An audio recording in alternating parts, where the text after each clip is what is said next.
السلام علیکم. زما نوم مظفر شاه دی او تاسو ګورئ ایم پی نیوز. یو مهم خبر نه تاسو خبرو د سوات علاقه د بحرین چرته چې اور لګیدلی دی. د اور د وجې نه 15 کورونه دغه اور په ولقه کې راغلي دي. بیا ریسکیو 1112 او د هغه ځای مقامي خلکو کاروایي کړې ده.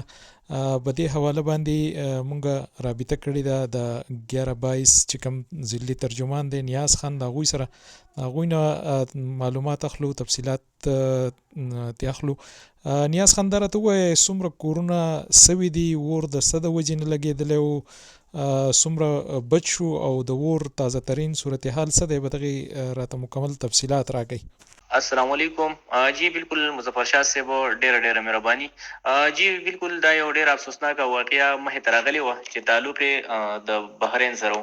د بحرین علاقه وه خاناباد چې پای کې په یو کور کې د شارټ سرکټ د وجې اور لګېدلی و، کمې چې ډېر زیات شدت اختیار کړی و او بیا چې دی 15 کوره نور چې دي هغې په خپله ولقه کې اخیستي وو لپیټ کې، او هغه چې دي په مکمله توګه باندې سوي وو.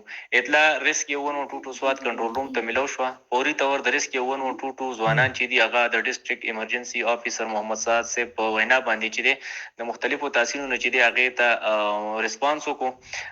هلته کې چې دی هغې موقع ته د فایر ګارډ چې دی فایر ټرک د هغې تلل چې دي ناممکن و، روډ نه و.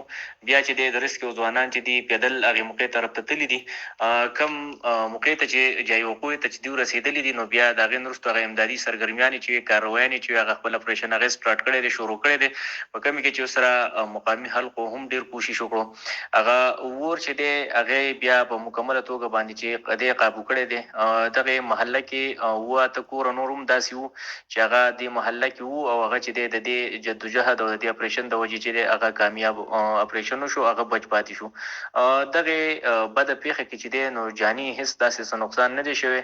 مالي نقصان چې دی هغې کې اطلاعات دا و چې تر 17-18 کروڑ روپو پورې چې دی په دې کې نقصان شوی و. جی